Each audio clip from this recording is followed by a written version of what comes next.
Hello and welcome to Law and Order SVU here on FANVERSATION.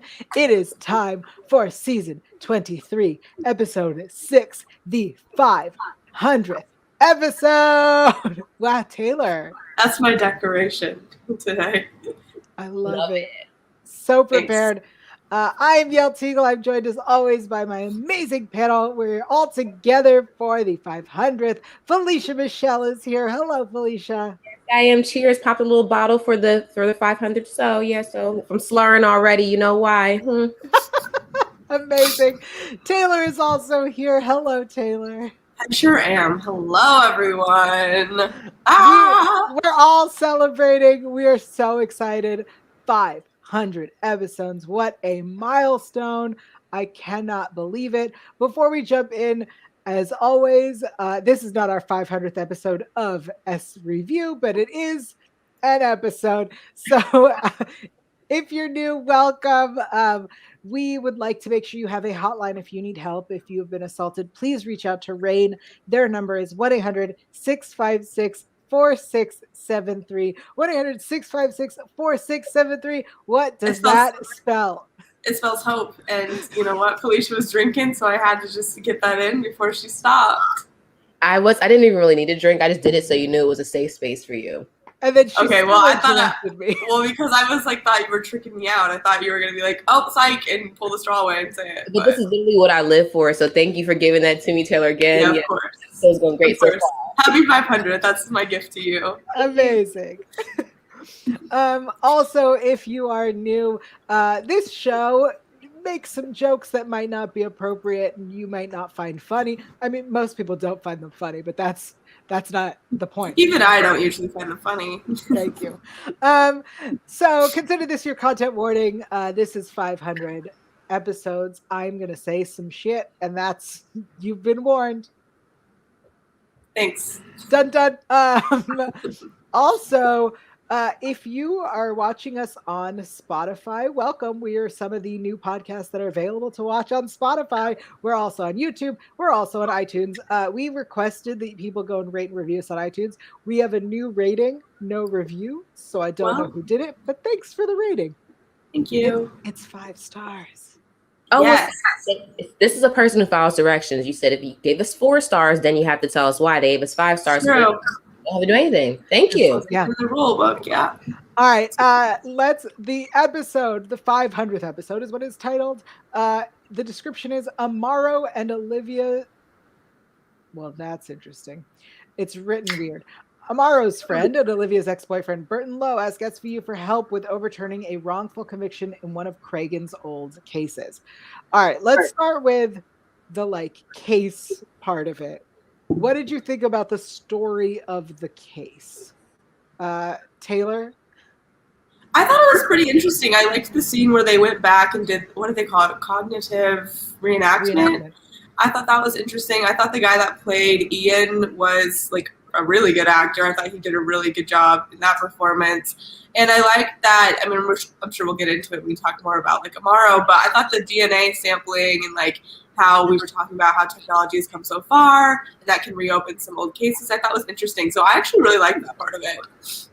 Felicia, when you're done playing, Felicia seems really skeptical, but it's bothering me, guys. I really tried to ignore it, but it was in my eyeballs. My bangs outgrown. Anyway, I enjoyed it because you got to see some methods, and also what Taylor was saying with just the technology and DNA. And also I sometimes when they give it to us, they serve it up a little easy. It was pretty much easy to figure out that, oh, it was this old, weird, creepy teacher, especially when he was he sends a card every single year. And I was oh, well, we know that when people are guilty, sometimes they do things like that. So I enjoyed that. And also seeing an innocent person go free and that that's actually happening, and this technology is allowing people to do that. That was nice.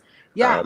I agree. I liked the case as well. I thought it was interesting. It wasn't too complicated, which was nice because we have a whole bunch of other stuff going on. Listen, I like it got very complicated.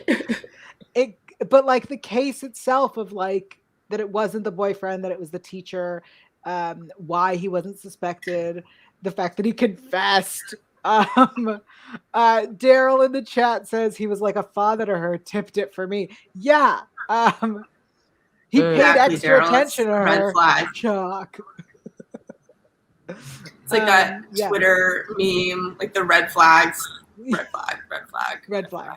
But it kind of led right into the other because he was a predator. Essentially, he was a predator. You can't imagine that was the only girl he ever liked in that way or looked at in that way. Whether or not he acted upon it, I still think the thought it just is enough for you to just be dead ass wrong.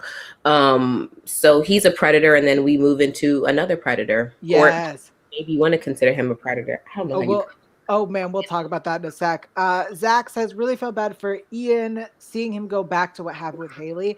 Honestly, I think that the cognitive reenactment was fascinating. I saw on Twitter the SVU team telling us that this is a real thing.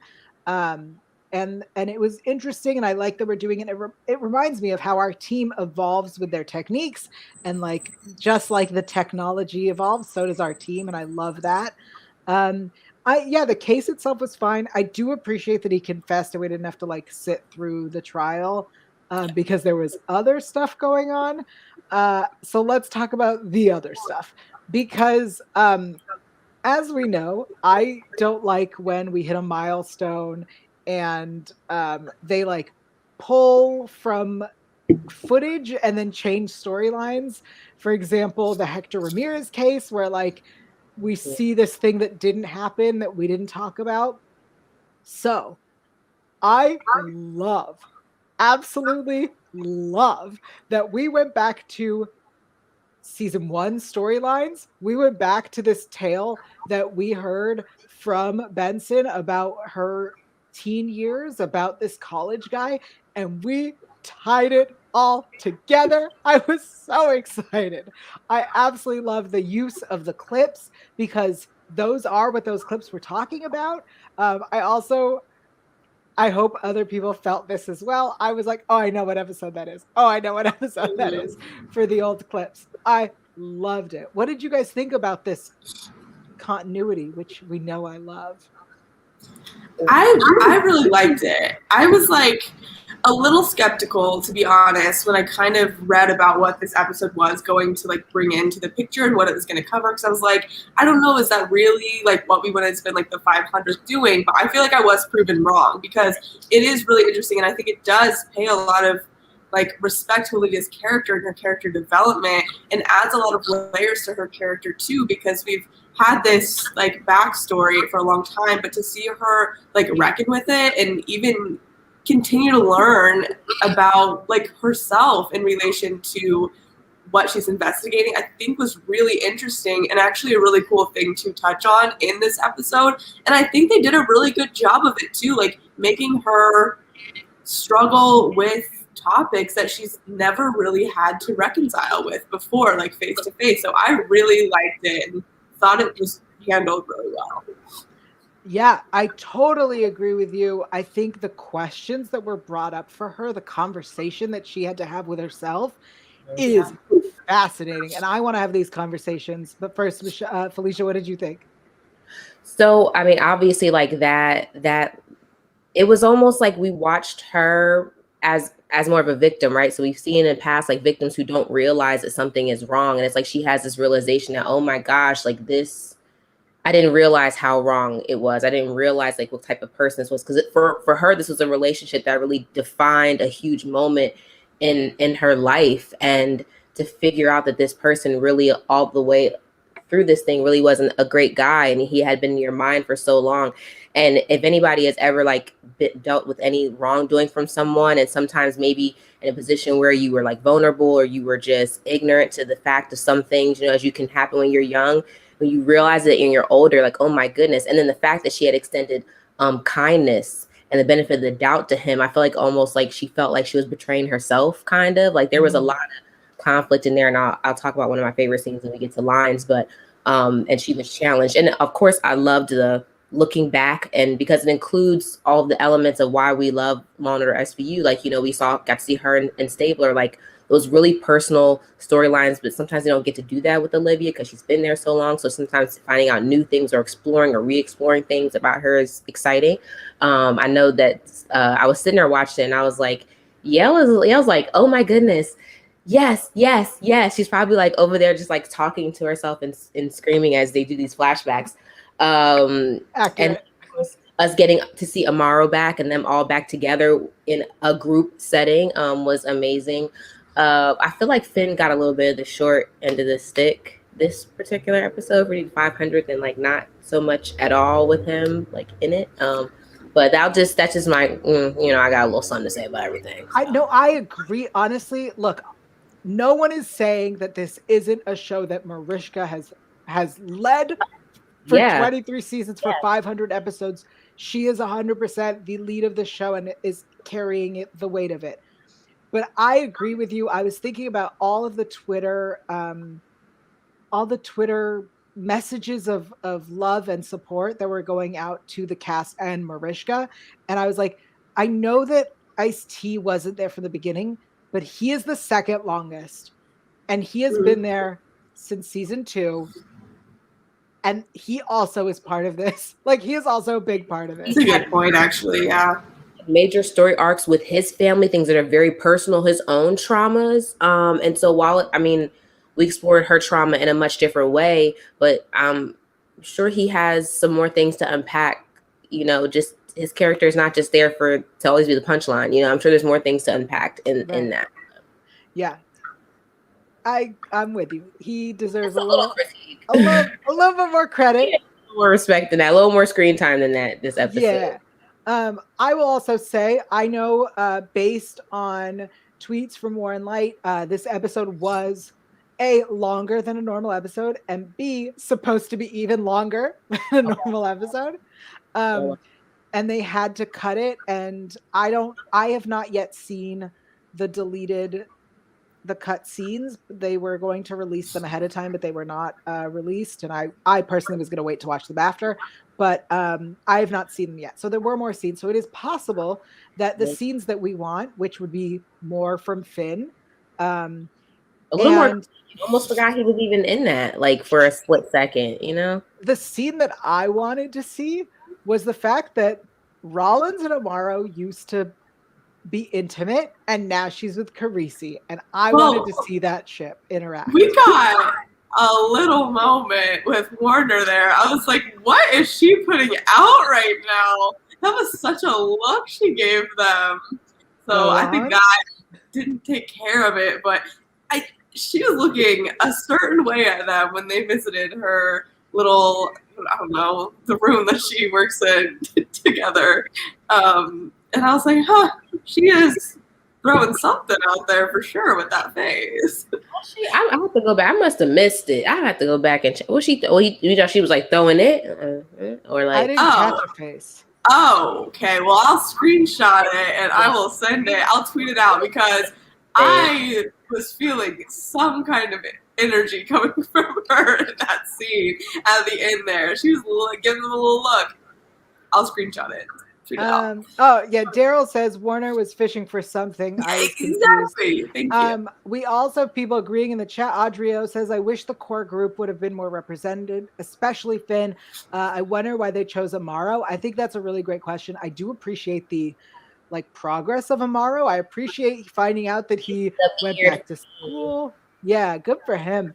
Alice, you said he looks good? It looks good. Yeah, he still looks like it's like a older good, but still looks good. Yeah.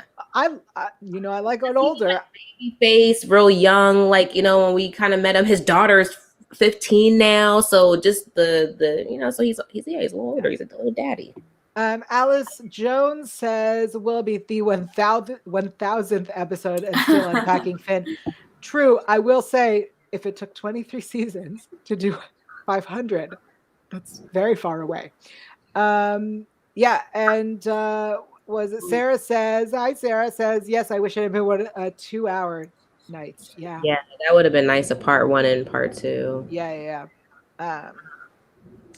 Yeah. Oh, These Housewives reunions, all these parts they were requesting. it's the year of beards in the Dick Wolf universe. Sure is. I could have used the beard a little more trim, I prefer a scruff to a beard, but that's a personal preference. I mean, I don't prefer either, and I was still like, huh. That's fair. That is fair. I did. I was like, oh, all right. I want to point out some things that I like made notes of because I thought was so funny. So the story of Benson and Burton ends with a letter when she was younger that her mother forced her to write a letter, and I was like, I'm sorry, is this organized crime? Is Kathy forcing you to write a letter now? Oh, Serena forced you to write this letter? Guys, wrong show. Well, look, it was on the wall. It was probably still on the wall. They're like, yeah, we can just use it. But they're not. Yeah, we'll just use that one. Use that. We'll just go with that storyline, whatever. Interesting. Audrey O says, I didn't really care about them choosing Mariska's husband as the lawyer. They could have used Barbara or something. I agree. Nobody's fucking Barbara, so they can use her man. I agree. My man on my 500 show, yes, on set with me, boo. Love. I see your point. Bring him on in. I agree. Langan appearing was a fun surprise. I expected it to be a surprise Barbara appearance, but then when it was Langan, I went, oh, that makes sense. Well, we kind of had one recently, so maybe they were like, okay, who else could we get? And Mariska was like, I'll ask my boo when I go home. I'll ask him, hey, at dinner, and like it's fine. Or he text him real fast. I was like, actually, hey, no, he can do it. Yeah, he's not doing anything. Like, no, I know. Did anyone else find his line about knowing a guy in publishing? Was that a reference to Younger? I absolutely wrote that down. My notes say, I used to have plans of publishing, and I just said LOL at Younger. Yeah, I was like, that's a fun little nod right there. I liked that. I was speaking of time. It's so much in this episode that really just shows you how long this show has been on. We always talk about technology changing. Obviously, we got introduction of new methods of going back and helping people to recount like what happened, events that happened, just different things that changed over time. So much so that I took it upon myself because I thought maybe some of our viewers don't know what Olivia was playing in that contraption she was playing the music in. No, it wasn't her cell phone. That was a boombox. And inside that boombox, in that little slit, what she was putting in there is a cassette tape. And I'll tell you guys what a cassette tape is. It is an analog magnetic tape recording format for audio recording and playback. It was developed by a Dutch company. Don't worry about that. It typically has 30 to 45 minutes of audio per side. This is the kicker right here, why I knew that it didn't really work in a story, because it only has a lifespan of 30 years. If that cassette still played that good 40 years later, that's crazy. And then I heard 40 years. I said, oh my gosh, she was 16. I started doing the math and I was like, wow, damn, Mariska looks great. Because I didn't even realize that she was at the age that she is. And that, like, because her character, it was 40 years of time. I started thinking about the cassette and all that kind of rolled in together in my brain. And I shook it all up and I was like, damn, she looks good. Oh, she looks great. Being able to see season 1 Mariska next to season 23 Mariska. Also, fine wine, baby. Fine wine. Cassette in the water because that cassette wasn't working anyway. It only has a lifespan of 30 years. So the cassette was done. Let's talk about throwing it in the water. Ma'am, that is littering. You are a police officer. Not with all the plastic. The freaking Atlantic. Like, you're just going to throw it in some body of water near the Atlantic. Maybe you'll get in the Hudson or something. I was like, ma'am, how dare you? I loved it. It's so dramatic. Very, like I'm standing over top of the bridge and the water is running beneath, water is like cleansing. Yeah, it's at night. It was like very Devil Wears Prada where Andy's like with the cell phone. I was like, this is a rom-com now, except for not at all. I guess it showed more that it was like a peaceful letting go, because if like she would have done any other way to destroy it, it would have been like smashing it or something, and I would have like showed that she had some type of rage or kept it inside of her like he did. I put in my notes, if I walk out of a door and you throw a glass behind it, I'm not really sure if I can turn around and not check you. Like, how are you doing that? And she's carrying. It's a fair point. Yeah. So that means she was right because it made you mad. So you know deep down that you are a predator of some magnitude. Let's talk about let's talk about this predatorness, because I don't think anyone doubts that this man, this Burton Lowe, is a predator. Do we believe that when he was in his early 20s and Mariska was 16, that he was aware that he was doing this? Do we think that he was conscious of what he did? Here's where I'm struggling, and this is, I'm not saying anything that is wrong with the episode or how she was feeling at the end. I'm struggling internally with thinking, I'm thinking back on my relationships when I was 16, and wondering about that, because it is such an interesting question, because May-December romances do exist.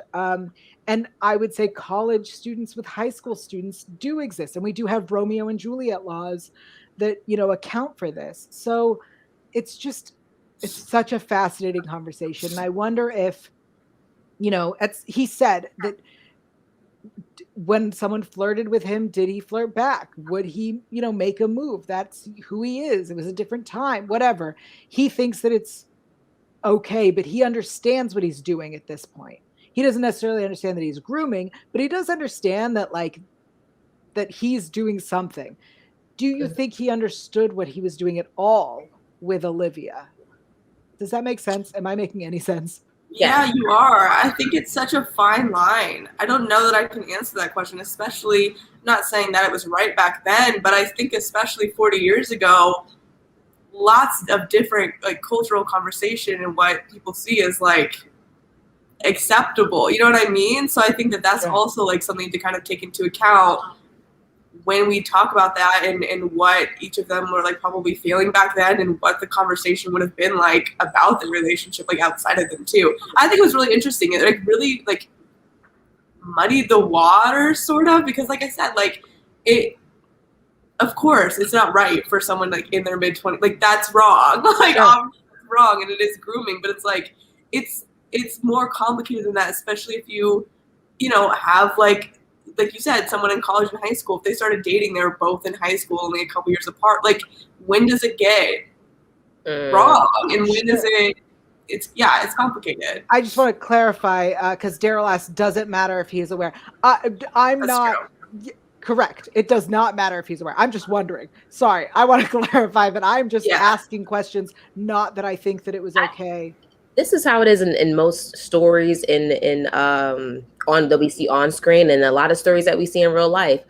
Most villains think that they're the heroes. They're the heroes of their own story. They don't see anything wrong with it. He saw nothing wrong with the fact that he was a fucking sleazeball. As it comes to I called them peer age differences, which is either 7 years older or 7 years younger than you, which is your peers. You have to look at it like this. And I just say, what about stages of life? Mm-hmm. So if I were 20, I would not have wanted to hang out with a 15-year-old, let alone sleep with one. Okay. When I am, and now I don't want to put myself out of the way. Yeah, no. Okay. So let me take me out of it. Okay. And so say there is a 25-year-old and a 20-year-old. That seems a little more in the same realm of the stage that you are in life, because we understand stages in life, we learn different things. And the problem when people are in two different stages is there's a power dynamic there. Some people, well, no, not some. People who molest children are disgusting. And but as you get older and you get to be more in that peer range, you have to see what stage you are in life. And if you're in different stages, that presents, like I said, that power difference. And within that power difference comes things of manipulation. You know how to do other things, there are even when you are near the same age range, say a 30-year-old dating a 25-year-old, that's still in the same age range. They can still do all the same things legally. Essentially, they're both adults, but that 30-year-old just has a little bit more experience under their belt. They're moving through life with a little more knowledge. Sometimes that 5-year gap teaches you a whole lot about being a totally different person and having a different type of mindset. And so for me, what makes it predatory is when you're in a stage where you know you're mature and you're old enough not to be nuts. While you're in college, you want to mess with somebody in high school that's 4 or 5 years younger than you, they wouldn't even have been in school together. If you're maybe in school together, I can understand maybe you're a senior and that's a freshman when you met and y'all started off on the same level.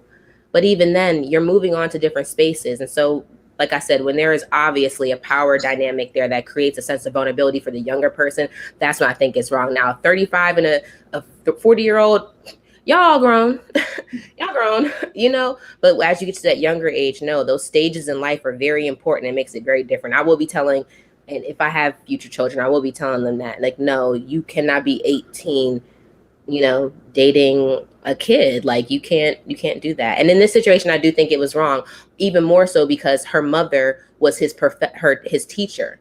That's wrong. Like that's inappropriate altogether because of the initial relationship as a professor and a student. You should not be involved in her personal life and she should not be involved in your personal life. Sure. I think, first of all, Felicia, that's a long answer, but I feel like that needs to be like, no, it's really absolutely well said. a really well said, really great way to explain it. Thank you, because you're right. It is about the stages. The last thing you said about the personal life of the teacher, I will say, you know, when I was in high school, I dated a teacher's son. He was also in high school at a different high school. And we dated because I feel like high school is a little different than college. Like college is like, we're all adults here. And now how can I be an adult, you be an adult, and I'm messing with your daughter, your underage daughter? Like, sure. Oh, when you say it like that, yeah, absolutely. I just was thinking about the, like, because again, like I said, when I was in high school, I may have been dating someone who was out of high school. And the idea that I would assume that I was a first. And so I would assume for Burton that Olivia was his first, and maybe he wasn't aware that he was doing it, but it worked so well with her that he kept doing the same thing. And I'm making this story up in my head. There's no evidence one way or the other. I'm sorry. I'm just like that. Only lame dudes go for high school girls because high school girls will go for that lame shit and they're still kind of like near their age. He probably was lame. He's probably lame as shit, right? I mean, to be fair, I also think using the same song reminded me of one of our favorite episodes with James Vanderbeek when he was using that jazz song. Yeah, classic. That's a good one. You can't use the same song. It also makes it predatory because it establishes a pattern. Right. Yeah. It wasn't even that It's great. a new material. Yeah. Like he didn't change the song in 40 years. Embarrassing, honestly. No other songs that came out, no other music that you were inspired by, nothing. No album, not one musical score, nothing. Okay. Nope. All right, I want to point this out because I think we need to. So we said the cognitive reenactment confirmed that is very real. Also, the technology for the company that Amara works for is real technology, and they used a company. The show tweeted about the company that they actually used as consultants. So all of that tech was real. But I want to point out some repeat offenders because what you may have noticed was Burton Lowe was played by Aidan Quinn, who is from one of my favorite episodes, Savant, season 9, episode 4. Oh, that is a good one. I didn't even realize that. Oh my God, I love that episode. Dad with the girl who's like, she's amazing too. You smell good. I love that girl. She was so great. Go back and watch Savant, everybody. Maybe we should cover that soon. Okay. I love Savant. Yeah. Okay. I have other repeat offenders because this episode was packed with repeat offenders. So first of all, I'm going to give a shout out to Victoria Polak, who was an assistant to showrunner Warren Light, but also wrote a previous episode and appeared in season 21, episode 17, Dance, Lies, and Videotape. Also, Maureen Mueller, who played Sissy Murray, the coach's wife, was in season 21, episode 8, We Dream of Machine Elves, season 19, episode 9, Gone Baby Gone, season 9, episode 5, Complicated, and season 8, episode 11, Burned. Oh my God, this woman, I love that. Also, our tennis coach, she was in 4. Now 5. This is 5th. That's more than like some supporting role characters. Like, yeah. Like Jada Lewis was in like what, probably 4, and she's like a character. Like, that's amazing. So Brian Kerwin, who played Roger Murray, the tennis coach, he was previously in season 3, episode 1, Repression, and season 4, episode 18, Appearances. And Bernadette Quigley, who played the dead girl's mom, Joyce West, was in season 2, episode 21, Scourge, and season 11, episode 3, Solitary. Wow. So that's awesome that they would be back for the 500th episode, especially you said the one guy was even in season 1, like from the season 1. The tennis. No, he was in season 3. Was somebody in season 1? Okay. No. But season 2, up till season 2, so I mean they've been there for a while, or they were a part of it really early. I think that's really nice to be asked back for such a monumental episode. 500 is a lot. Might not sound like a lot, but that's a lot in TV. 300 is a lot. Okay. Look, 100 is a lot. Yeah, when a show gets 100, it changes the rules on them. So like 100 is a big deal for a show to get to. 500 is unheard of. That's especially for a live action series. I'm trying to remember all of the 100 one because I know Authority with Robin Williams is one. Yeah. Was that 200 maybe? I don't know because as you are aware, I did not know any of the milestones until I started doing the after show. I know that one, and I know Manhattan Vigil because it had Nora Jones Waiting in it, which is now one of my favorite songs. I'm not joking. It's such a good song, and I heard it, and I was shook, and I went out and bought the CD the next day to listen to it in my car. So I know that one because it pissed me off, but also the episode that has Rita Moreno and Bradley Cooper and Alfred Molina is a milestone. I don't remember the episode. Really? Milestone. Yes. Okay, so that's like 3 of them right there. I wonder what the other ones are. Yeah. That should be. That's a fun question to find out. Yeah, I know. Yeah, we know a couple of them. And then the other note I wanted to just point out because I thought it was cute was that his room was room 500. In case you missed that. Oh, I did miss that, but I love that. His hotel room was room 500. I did miss that. That's cute. Mm-hmm. Yeah. So those are the things I wanted to point out about this episode. Anything else before we move on to best lines? Amaro could actually just be his angry self, and I like that because he's always had to like be mad, but like kind of walk away and talk about it with like Rollins, but never like to Olivia or to anybody. And so I feel like he was his most authentic self. So that was cool to see him. Yes. Very authentic and not having to like put a cap on it. And like calm. Yeah, like he was able to like logically explain why he felt the way he did because he used to just get pissed and he used to just say shit. Mm-hmm. They'd be like, Nick, you can't do that. But he said what he wanted to say, but he said it, he was much more eloquent. So yeah, we also talk about Cragen. And the beautiful moment. Who taught him how to use Zoom? It looked like it was FaceTime. I don't think he knows how to use Zoom. I just can't. In my head, like. Cragen doesn't know how to do that. He thinks it's crap, and he's like, "You guys do it." Like, set it up. I just wanted to go back to Nick really fast. I love how they introduced him by being like, "Yeah, there's a perp in there. Like, he'll only talk to you." I thought that was like the cutest, funniest way to like do that. I was like, pranked. I just thought that was such a fun moment. Did you know that it was gonna be him? I suspected, but I thought it was just like a really cute way to slide him in there, like as a little surprise. Drama. I was not expecting a laugh or a cute reunion. I was like, here's the drama early. Okay, 500. Here we go.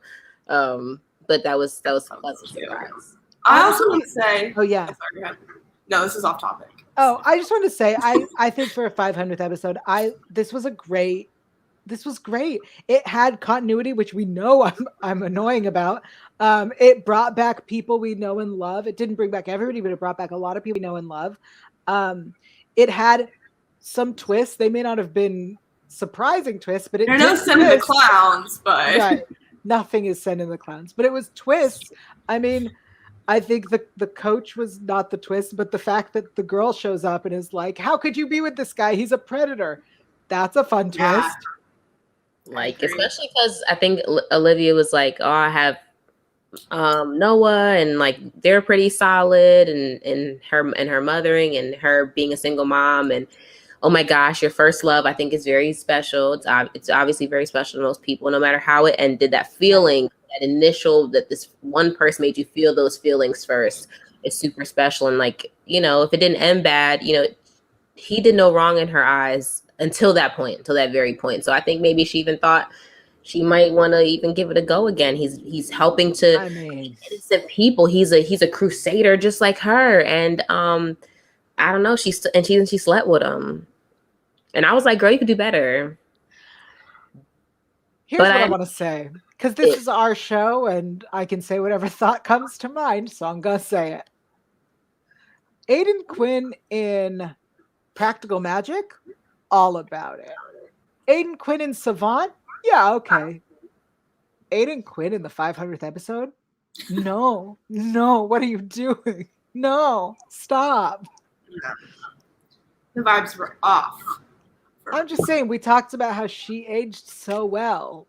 And he was like, ew, he said something, he aged and he patted his stomach. And I was like, I'm not trying to like shame anybody, but it seemed like he was like happy to just not be as hot as her, and I didn't understand where that joy came from. But like, because she's out of his league, and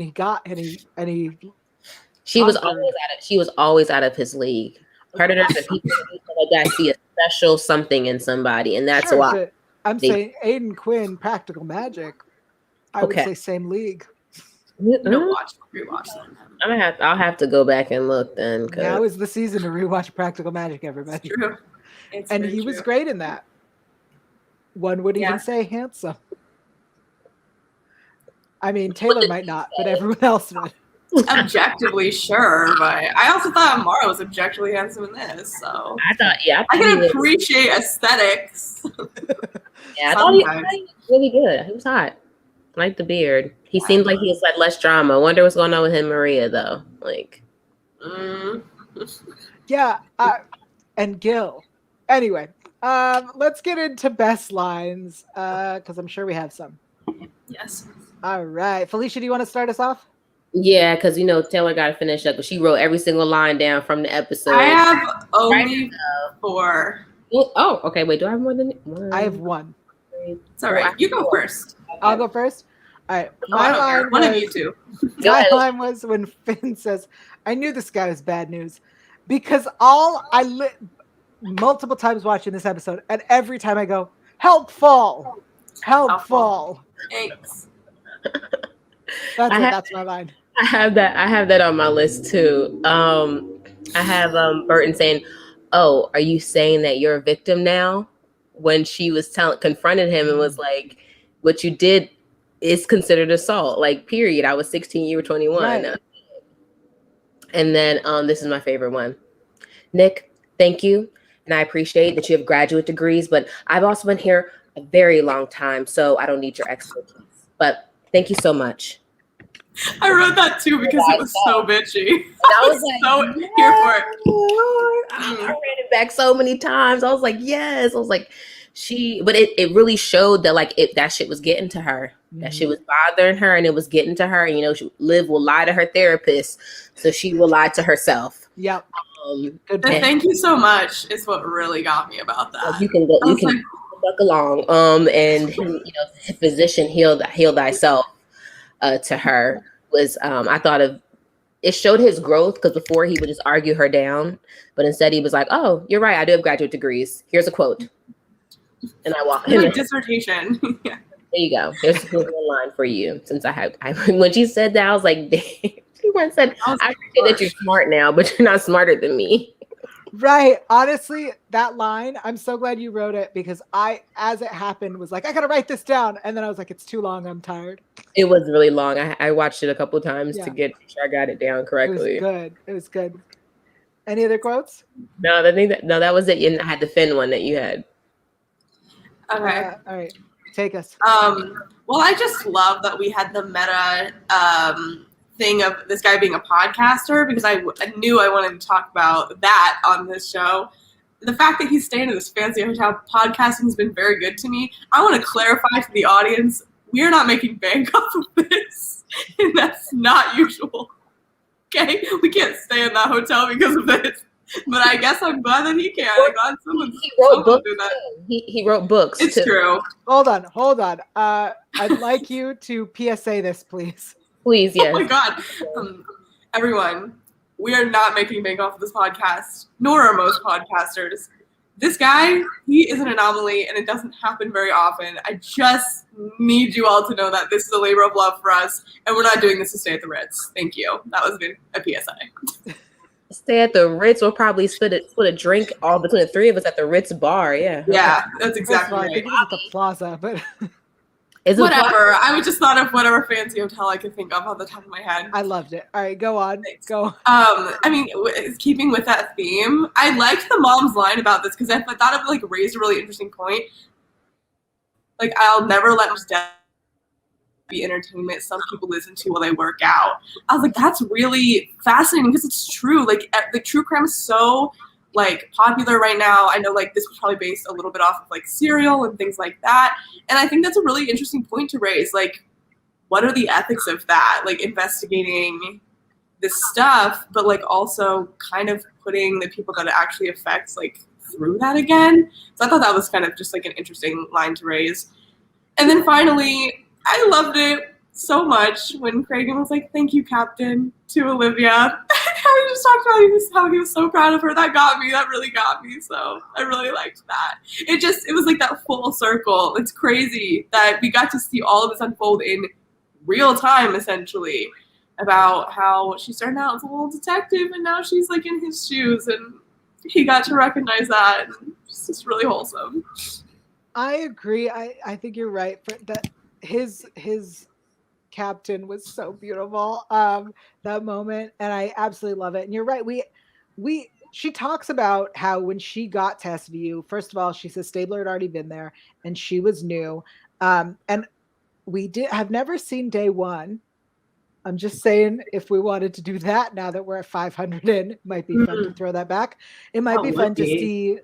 I would love to cast somebody as a young Benson. That'd be interesting to see day one. Just get Kat back. Yeah. She has the same vibes as young Olivia. Whatever. I'm not gonna go off about this again, though I could. It's okay. It's a safe space. I mean, it just right. sucks continuously watching those four people for the whole squad.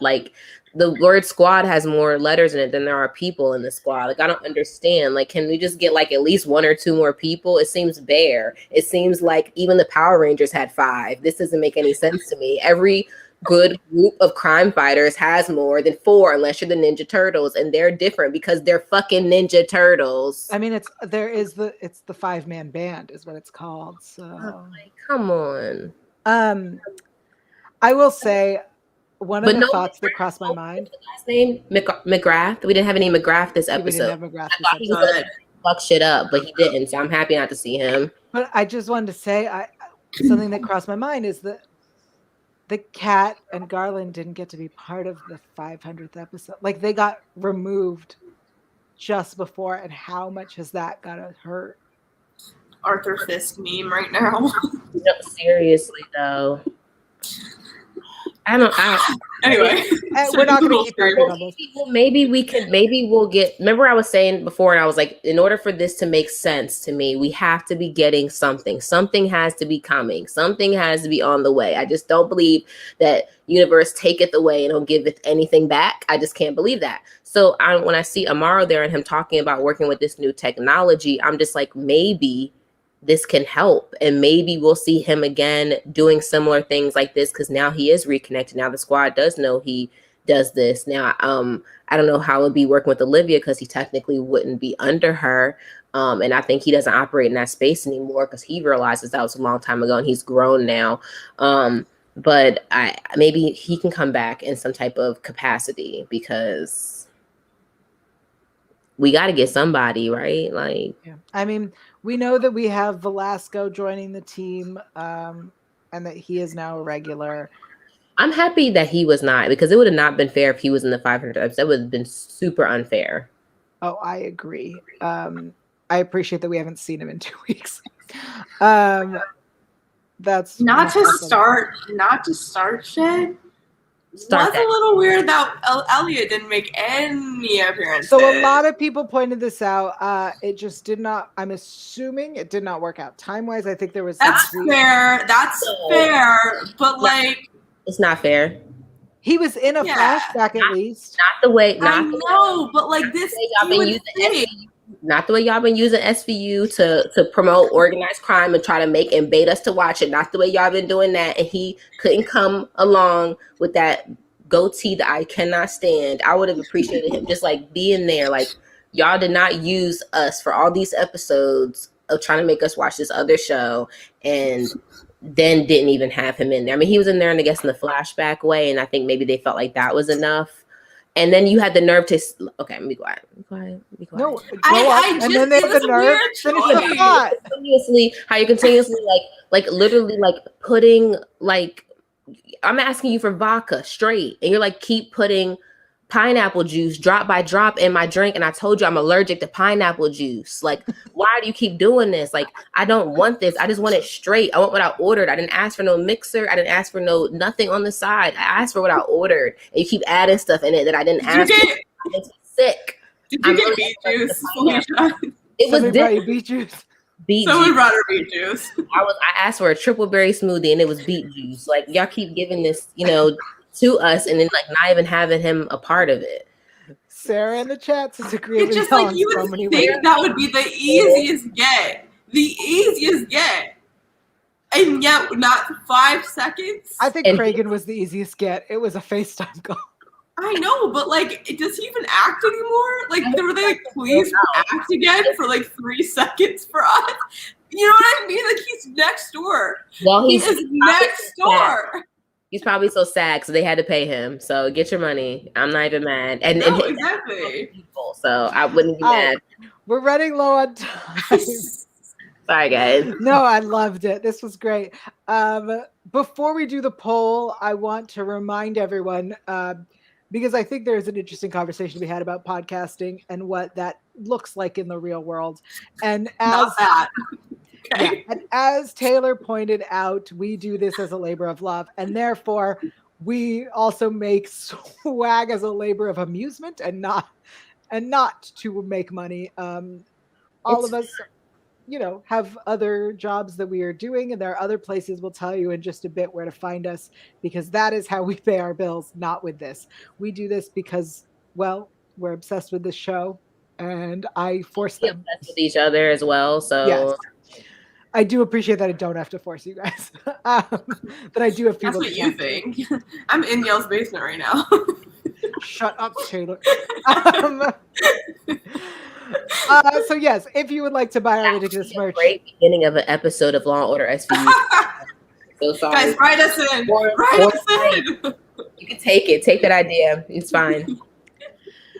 If you would like our ridiculous swag, there are links below. Also, please go to iTunes, rate and review us. If you like us 5 stars, if you like us 4 stars, because stars 1 through 3, I'm not techie enough to fix it, but they're broken. If you give us 4 stars, please let us know how we can improve, and we will maybe do something about it. We'll read it. Yeah, any reviews, any comments that are written on the iTunes reviews will be read on the show somehow, some way. But now it's time for the weekly poll. Taylor, weekly poll. Last week, we talked about Fast Times at the Wheelhouse, and therefore asked what your favorite social media episode was. And so in 4th place, this is actually a crime, is Turn Me On, Take Me Private, with only 11.1% of the votes. Wow. That's a great episode. That was a great episode. You guys suck, but that's fine. But it's okay. Honestly, all these were good episodes, so I understand. In a tie, okay, that's 3rd place actually, because we have a tie for 2nd place with Intent, which is one of Yael's favorite episodes of all time. It's only 2nd place? It is, and Fast Times at the Wheelhouse also tied with it for 2nd place. But number 1 was Quickie, which is fair enough. Quickie's a fabulous episode too. So that was our social media poll. I love all of these. I would do a marathon with every single one of these. Actually, that was a tough. I'm offended. That was a pretty tough one. I'm actually very offended. That was tough competition in that poll. So, I agree. This week I we are asking you all who you were most excited to see return this episode, because we had a lot of people come back. We have, here's the current status. In fourth place, we have Trevor Langan, which, I mean, I think that's fair enough. In second place is currently Melinda Warner, who, yes, I did misspell her name in the poll, but I corrected it below, so please don't drag me for that. You see it on Twitter. She's been in and out, but I still think that she was worth mentioning, of course, because we love her. In second place is currently Cragen, and in first place is Nick Amaro, which I love that. I think I really like seeing him back. It's the beard. It's the beard. Yeah, you guys are just horny, is actually what I'm hearing from the poll. But that's okay. Like, we'll tell you where to find the poll in just a bit. I want to let everybody know a couple of things before we wrap up. Next week, there is no new episode. It was very misleading. They showed a promo and did not say next week. So it's sometime in November. There will be a new episode. That doesn't mean we're taking a break. We will be back next week to do an older episode. It also will happen to be October 31st. So I think we'll do an older episode on theme, and we might have some special guests join us. That's all I can say right now because, well, I haven't talked to them or confirmed it. So it's an idea. It might happen. Like last time, we said we'd do something special this time. And the special thing is we're here.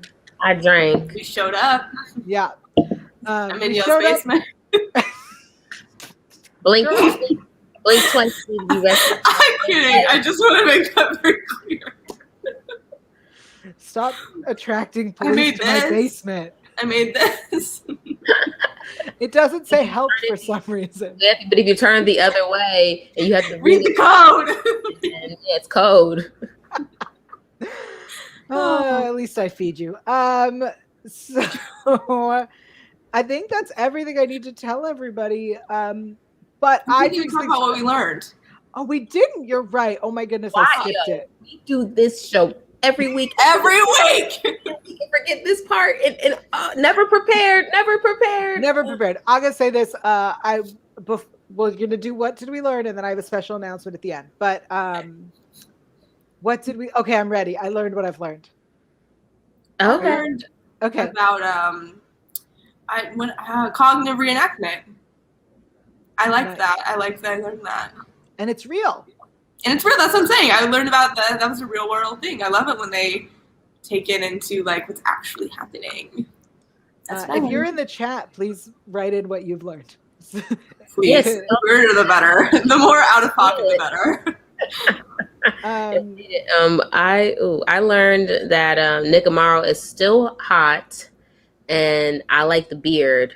I like the beard on him. And there's a little salt and pepper, so I like that too. I do like the salt and pepper.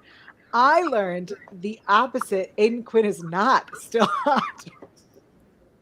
You're so mean. That's what I learned. I didn't know that he got not hot anymore. Damn. Look, this is our podcast. No one is paying us. He's never going to guest on the show. That's okay. Wait, no, then that's a good point. Now we can't do Savant. You're really ruining all of our chances. No. Listen, everyone was like positive vibes only, positive vibes only. I went to a party recently and this girl was like, all vibes welcome. You can't always have it positive. So all vibes are welcomed here. So if he wants to come and, he might be like, I don't like them stupid cat ear headphones. I love them, y'all. He might say that about her, and that's okay. All vibes are welcomed as long as it's your truth. Yeah. Now I just want him to come on here and have beef with Yael. That's all I want. You know what? That might win me over. Sarah in the chat says, I learned Olivia saves a lot of stuff in her really nice hall closet. Yeah. That is true. We learned that she holds on to memorabilia, and that this relationship, although we knew was it was her first love, it was her first time, and then she was going to marry the guy to get away from her mom. She really held on to everything. She, I think, held on to a boombox just so she could play the cassette tape. And I was like, where'd she get the boombox from? Sarah, that was a great what you learned. That was way better than mine. Thanks for saving me, Sarah. Thanks for saving us, Sarah. Thank you. Did anybody learn anything else? Thank you for reminding me that we did this. Sarah asks, where's the Elliot box? That's a good point. I don't know it, but that raggedy ass letter probably isn't in there. Ay. All right. Now can we move on? Yeah. Okay. Sorry, I'm trying to keep us on track. I appreciate it. My notes are all over the place. I appreciate it. I forgot that we do that. Okay. So until next week, and we have another episode. Wait, let's see if somebody else learned anything. Nope. Okay. No. Felicia, Oh. where are you on the internet and what are you up to, especially since you're doing so much and getting paid, not for this podcast, but the other things? All the things that I'm doing, I guess. What the heck am I doing? Oh, you can find me on the internet at It's Felicia Michelle. It's right there. On Instagram, I am gearing up. We're starting season 2 of Talk It Up. So if you want to watch those new episodes, you have to download MBT, that's National Black Television app. It's free on Roku, Apple, and all like your little Apple Store places or app stores, whatever. You can get all that stuff. Y'all know I'm not technologically savvy, so just be patient with me. You can download that and you can watch us there. And tonight I'm going to the Hopper Awards. I'm going to be presenting awards. So after I get off of here, I'm going to be trying to look like a nice, presentable person. Really, I'm wearing my Real Housewives look. Like if I were to be in a Real Housewives thing, I'm wearing yes. And if people want to see photos of this look, where it's Felicia Michelle. And if y'all want to send me clothes or anything, y'all can find me there. Send me stuff. I like free stuff. It's free. It's for me. Taylor, where can they find you in the poll? Obsessed. That was a great transition. Oh, You can find. Yeah. All right. You can find. I got you. And the poll. Yeah, on Twitter at Alphaba_and. You can also find me on Instagram at Taylor_Gates_. I write for a site called Show Snob. I'm covering the morning show. There's some fruity activity this season, so if you're into that, definitely read my articles about that. And I also host a Twilight podcast. It'll be back soon talking about Midnight Sun called Win and Fork. So check that out. You can find me right there. That's actually hard to point to. You're right, Felicia. Right there. Because it's in the wrong place. I know. Like I literally was like looking at the mirror. I'm like, which way do I point when I do that? And I was like, this way. But it's still hard. It's still hard. Amazing. I am Yael Tygiel. I'm everywhere at Yael Tygiel. And in fact, right after this show, I'm switching over to my Twitch channel. Last week, I attempted to play a new Doctor Who game on Xbox. And, well, I have to write a review about it, but I am incapable of playing it. So Tari is going to come and help play it so that I can see what the game is about and how it works. Because I spent 20 minutes stuck in a laundromat, unable to open a door. So find me on twitch.tv/Yael Tygiel right after this. You can also find me every Sunday at 7 a.m. and 7 p.m. Eastern Time with Felicia Michelle on the official Leverage Redemption After Show, a very distinctive podcast only on the Electric Now app. All 16 episodes are available to stream on demand, but on Sunday nights and mornings, 7 a.m. and 7 p.m., you can watch the latest episode. Also, on Wednesdays, you can find me on Hollywood Approved on the Hollywood Critics Association channel. And is that everything? I think that's everything. Those are the places. Those are the things that pay me. So check those out. I think that's how we should promote things from now on. Here are things that pay me. Support it. Thanks. Support it. Yes. Thank you again for everyone who's here live in the chat. Sarah and Alice, JNCA, who said, I like Aiden Quinn in the Desperately Seeking Susan era. Thank you. Audrey O. I saw Zach was here earlier. Did I catch everybody? Thank you, thank you. Where's Daryl at? Is it Daryl? Daryl. Did I forget to say Daryl? Daryl, who too is a penniless podcaster. We appreciate you all being here live with us. We will be back again next week doing an older episode because even though the show goes on break, well, we don't. Who am I going to talk to about this? Oh, we love you all. Mwah. Thanks. Congratulations. 500 episodes. Woo!